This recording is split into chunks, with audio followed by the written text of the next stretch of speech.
Entendes o que estás lendo? O podcast que te leva através das páginas da Bíblia. Livro por livro. Capítulo por capítulo. Uma exposição bíblica emocionante. Aperte os cintos e embarque comigo nesta viagem.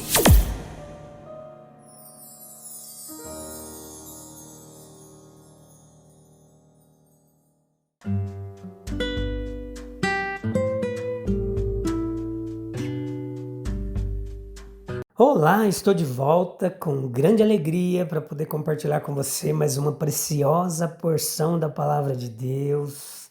Que bênção!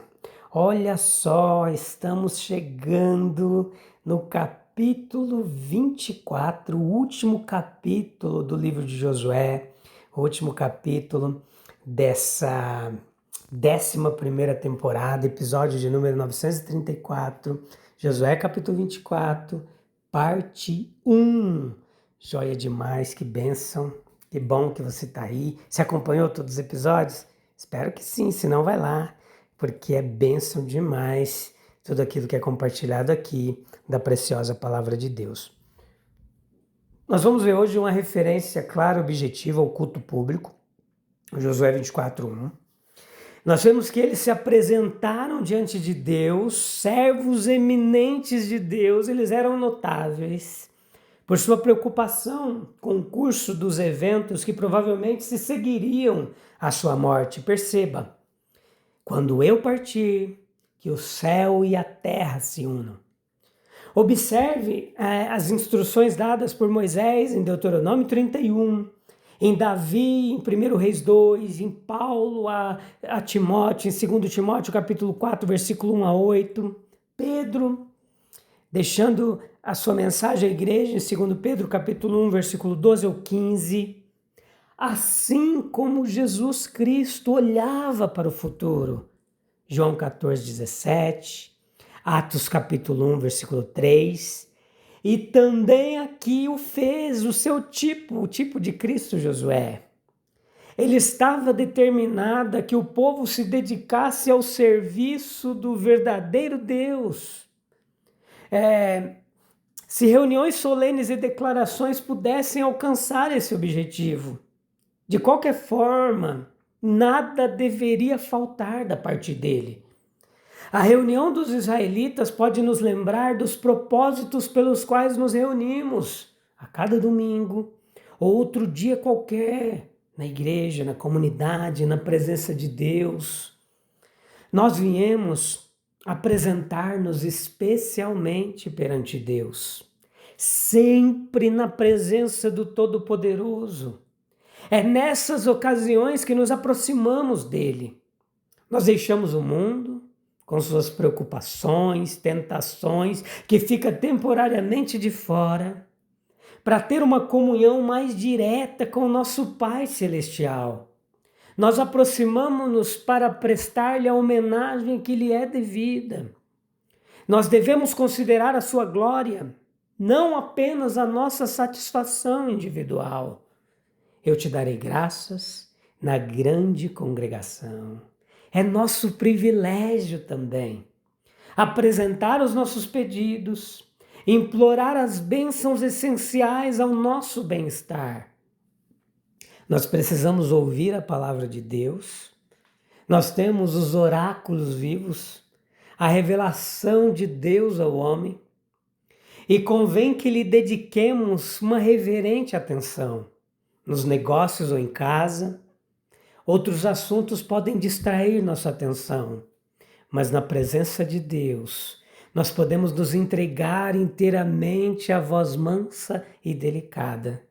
Ela pode instruir, inspirar, repreender e confortar. A palavra do mensageiro de Deus exige ser ouvida, pois é a mensagem de Deus para as nossas almas. O verso 2, assim diz o Senhor.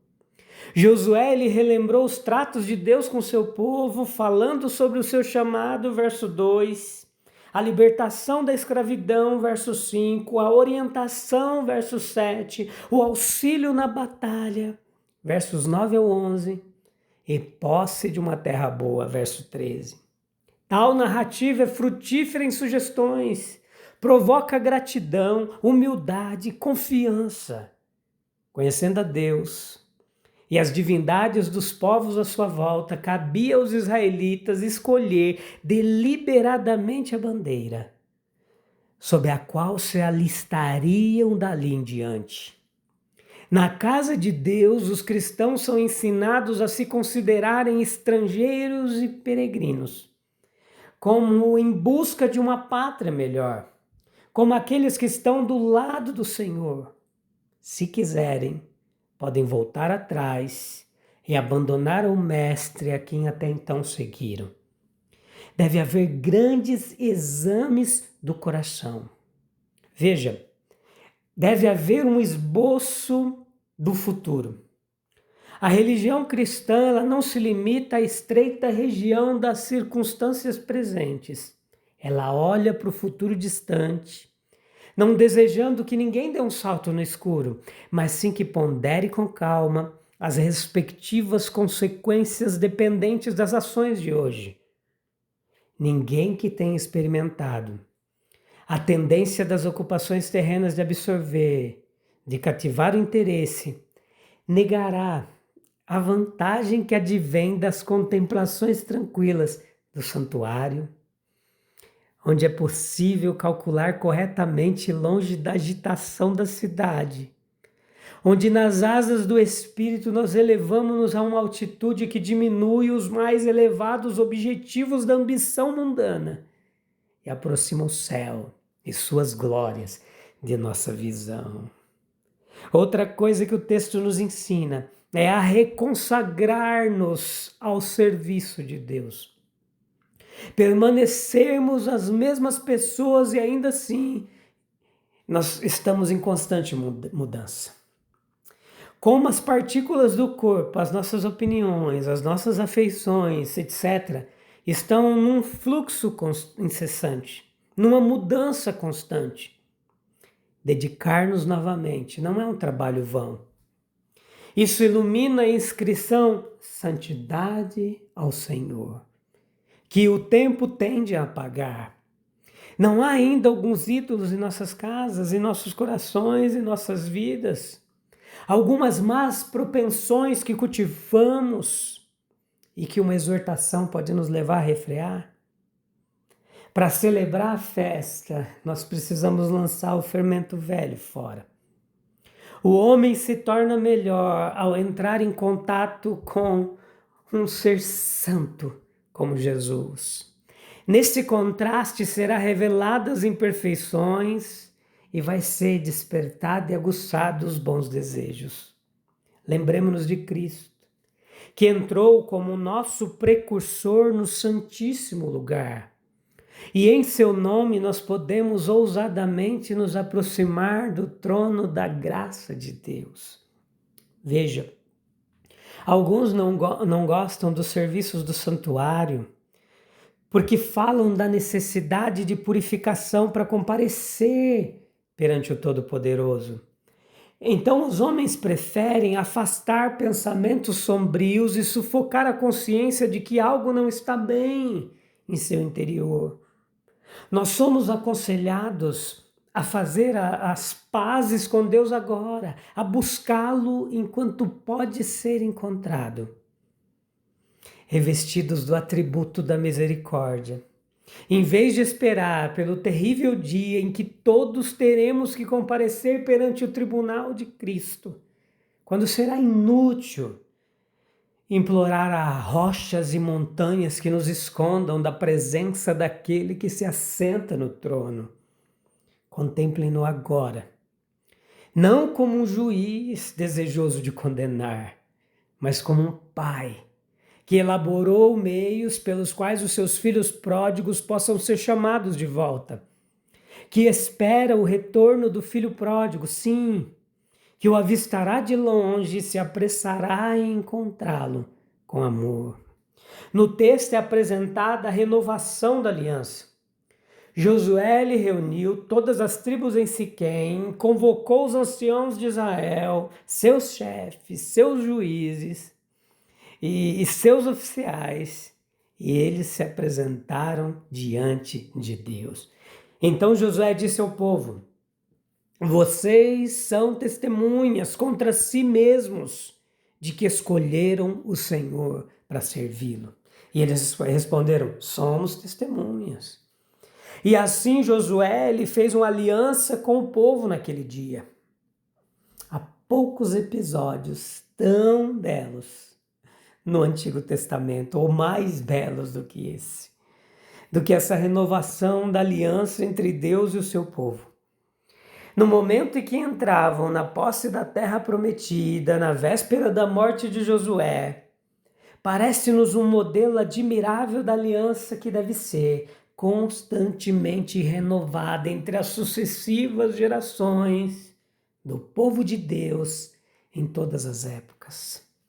Veja, nós podemos observar em primeiro lugar que a piedade dos pais ela não basta para os filhos. Embora seja uma grande bênção ter pais piedosos e dê aos filhos uma forte vantagem na batalha espiritual, isso não elimina a necessidade de que eles ratifiquem por si mesmos as santas resoluções dos seus progenitores. Deus fez uma aliança com Abraão, mas mesmo assim, tanto Isaac quanto Jacó renovaram essa santa aliança para si mesmos. E ela precisava, como vemos, ser ratificada, renovada por seus descendentes, quando finalmente entraram na posse da terra prometida. E assim é conosco. Embora tivéssemos em nossas veias o sangue dos santos mais gloriosos, a sua santidade não nos tornaria menos culpáveis se não nos oferecêssemos como sacrifício vivo, santo, a Deus. De que adianta sermos filhos de Abraão segundo a carne, se Deus é capaz até mesmo das pedras de suscitar filhos de Abraão, Mateus 3:9. Esses princípios eles encontram uma aplicação especial no Evangelho, na qual tudo depende do nascimento. A aliança com Deus não só deve ser concluída por cada nova geração de cristãos, como também precisa ser renovada por cada indivíduo individualmente.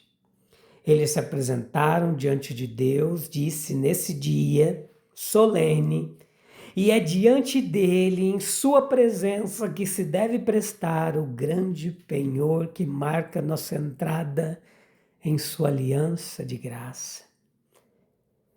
Não temos nada a ver com seus representantes, os ministros de sua igreja, nem mesmo com a própria igreja, mas com ele.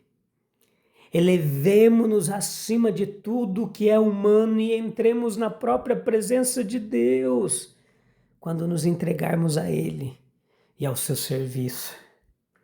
Nesse encontro solene entre Israel e o Deus de Israel para renovar sua aliança, é Deus quem abre o caminho, recordando ao seu povo as gloriosas manifestações do seu amor ao escolhê-los, libertá-los da escravidão do Egito, conduzi-los através do deserto e torná-los vitoriosos sobre as nações de Canaã.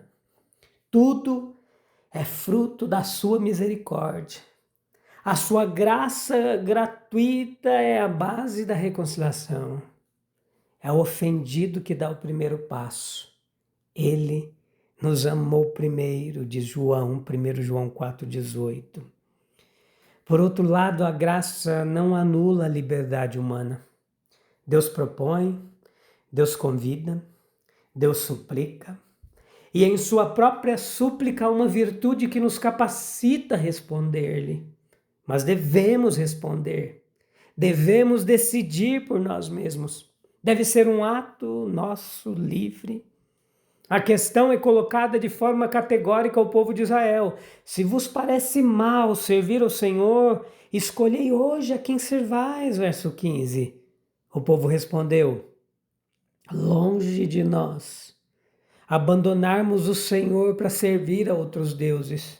E Josué disse ao povo: vós sois testemunhas contra vós mesmos, de que escolhestes o Senhor para o servir. Eles disseram: nós somos testemunhas, verso 22. E esse diálogo decisivo, ele deve ocorrer entre cada alma individual e Deus. A forma pode diferir, mas em essência é sempre a mesma. Tu me amas, diz Cristo a Pedro, às margens do lago de Tiberíades. Sim, Senhor. Tu sabes que eu te amo, João 21:15. É a troca dessa pergunta e resposta que sela a aliança entre a alma e Cristo.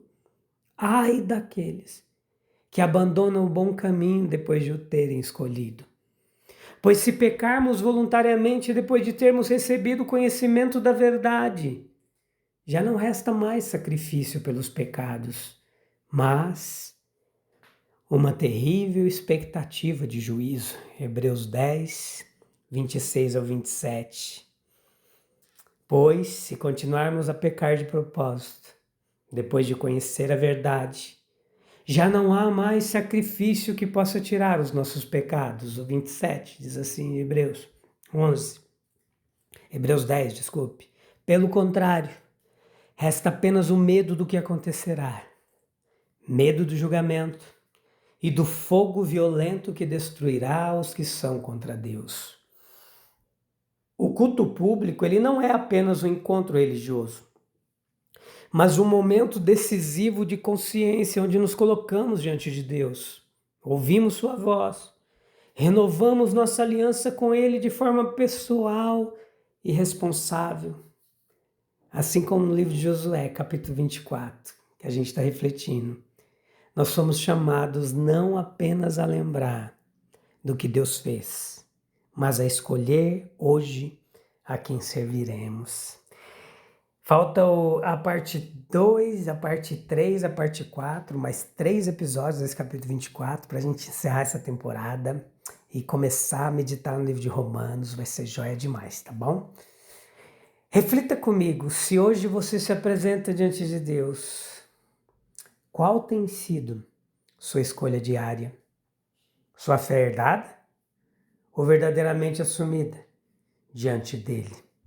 Tudo isso é importante a gente refletir enquanto oramos para encerrar esse episódio. Senhor Deus, que ao nos colocarmos diante da Tua presença, nós possamos ouvir a Tua voz com clareza, reconhecer Tua graça em nossa história e renovar de coração sincero nossa aliança contigo. Dá-nos coragem para escolher-te todos os dias e viver de forma que te honre em nome de Jesus. Amém, amém e amém. Já é demais, eu te encontro no próximo episódio para a gente continuar refletindo na poderosa palavra de Deus. Um abraço, até breve. Tchau, tchau.